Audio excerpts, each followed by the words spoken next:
This is Joe's Corner 76. I will be discussing the human condition. In order to change it, we have to be involved. Oh, why, Canada, have you changed so much? I weep for you. I don't recognize the country I knew. I know that change is inevitable and we have to adapt in order to survive. But not all change is good, and sometimes it destroys the good things. Let's look at politics and the Canadian public. At one time, we trusted the political system. There were differences in the parties. The Liberals might have one approach, the Conservatives another, and the left always fought for the interests of the working man. But we knew that fundamentally all of the parties were working for the good of Canada in general. We felt they were representing us, not just their own interest. They tried to explain their policies and accepted blame and took responsibility for their failures. Public servants worked for the people, regardless of the party in power. Let's look at what we have now. Public servants who overtly support a particular party, dropping their political neutrality, and definitely project that they are here to serve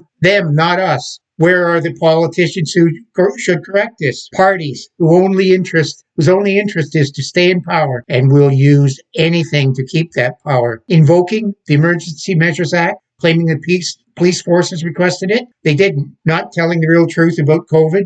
And I believe that they handle part of the crisis for political reasons, not scientific ones. They go from scandal to scandal, supported by the NDP.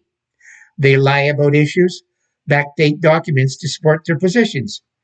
They label those who disagree with them as racist, misogynist, or fascist because they have no real answers. I can't see how every Canadian hasn't had enough. Growing up, I was told that this was a free country where you could express your opinions without fear, practice your faith, vote, and live in harmony with your fellow Canadians. Most people were fair-minded and did not condemn extremist positions, but the majority did not always label and ostracize them. Freedom. Do we have it now? We live in a woke world where if you are not in agreement with the opinion of these narrow-minded elitists, you are considered as not good citizens. The liberal media and the CBC have jumped on the pressure group wagon, where they support groups who tell us what we have to call them, groups who tell us what we must believe, climate change, sexuality, and morality. These groups who don't accept that it's all right to have a different opinion and belief system as long as we don't hurt them. Groups who have the idea that they know what's best for us. The government is passing bills that will regulate what we can say on social media or what we can't. They want to give public servants the right to decide what is appropriate content or not. Is this not formalizing government control over the media? And as such, it gives the way to tell only what they want us to know. We used to celebrate our diversity and heritage, just many people brought with them, but they all became part of the Canadian cultural mosaic and identified as Canadians first. They appreciated the freedom they had, and they felt that they were part of a Canadian identity and viewed Canada as their country. This has now changed. Politicians are looking for votes from various ethnic groups to ensure a chance at forming the government. They are not trying to win on broad policies for all of us, but on specific ones for certain benefits. Are they trying to turn us into a nation of tribes? There has been a growth in elitist circles who believe they know what is best, not what we think is best for us. The liberals and leftist media push their agenda. They concentrate on certain areas of the country, and they have managed to form either minority or majority governments. How do they do this? Have we let it happen to us? In the federal election, only about 66% of eligible voters cast ballots. Even if the opposition wins the popular vote, they don't win a majority. Why?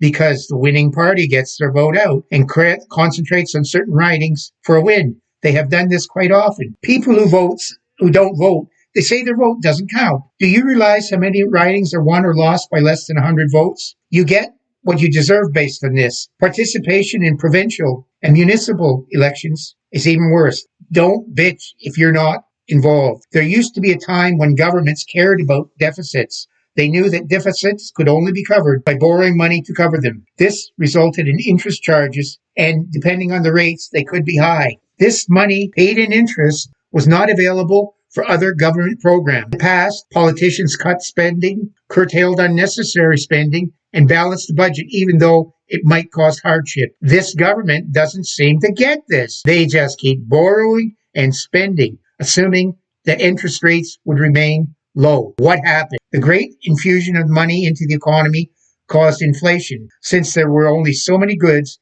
and people had too much to pay more to get them, we are now suffering with all the prices of our goods and services increasing, but not our incomes. This government has not proposed a serious plan to tackle this. The Bank of Canada is responsible for our fiscal well-being and the money supply. The leaders of the bank were asleep at the wheel. They insisted that interest rates would remain low, and people counted on this and bought houses based on this. Now that interest rates are rising to cover the banker's fallacy, many are in trouble. The Bank of Canada just kept buying up government bonds up to $400 billion, which caused inflation. They never should have done this. They are supposed to act independently from the government. This government is not really interested in the economic health of Canadians. They refuse to recognize that fossil fuels are here for many years to come. The world needs and wants them, but our government won't build the infrastructure to transport the energy. Canada produces some of the cleanest energy in the world, and yet we still import dirty oil. Natural gas could be used to replace the coal burned in India and China, and emissions could be cut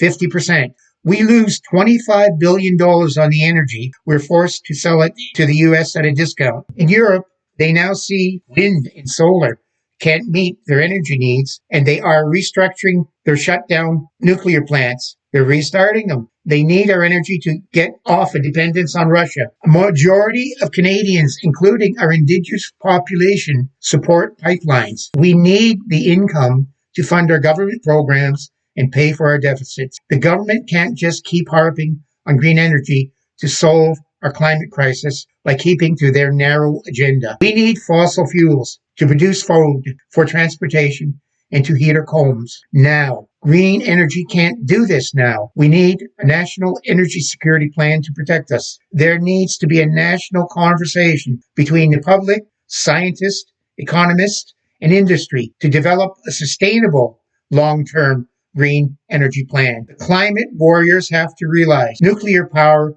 is a reliable, emission-free producer of clean energy, and we need it. If climate change is causing the natural disasters, the government has to be proactive and look for solutions, not just react when they occur. This is not a plan. Let's look at how we grow our food and develop drought-resistant crops. Stop building on floodplains and learn how to control rising sea levels. Regionalism. There has to be a stop to the practice to catering of some portions of the country and ignoring others. Federal transfers from these provinces to other provinces are fine when the federal government with the federal government, but ignores the fact that these regions are not getting a fair shake. We can't have provinces balancing their budgets because of federal transfers. They have to start putting their economic houses in order so that transfers are only for when it is absolutely necessary. The federal government has to work to abolish inter-provincial trade barriers. They are causing a loss of billions of dollars of economic activity. Canadian identity. Trudeau has said there is no distinctive Canadian identity. He seems to want us to be part of a world government. We have a definite Canadian energy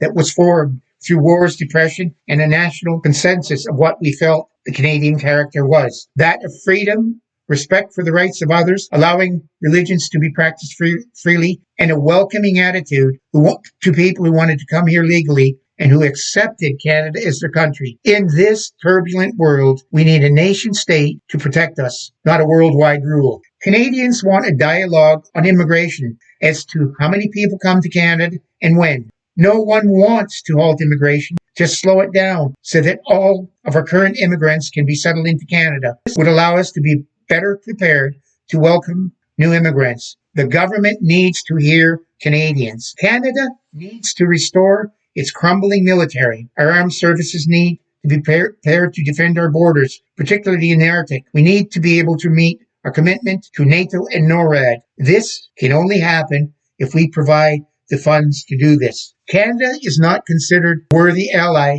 to be kept in the security system of our allies. We need to change this since we need these allies to defend our freedom. Canada was well respected on the international scene for its contribution to peacekeeping, as well as having a reputation of being able to negotiate agreements around the world. It seems that we are now looked at as a laughing stock. Perhaps we need a PM, not a poor drama teacher who lectures the world but has no substance to change it. I am left with the hope that Canadians will say, we want to restore our country, our economy, our security, our place in the world, and most important of all, our freedom. You can follow me on Facebook, Twitter, and Instagram at Joe's Corner 76. You can hear me on Apple Podcasts, Google Podcasts, Castbox, Spotify, Radio Public, Stitcher, and YouTube at Joe's Corner 76.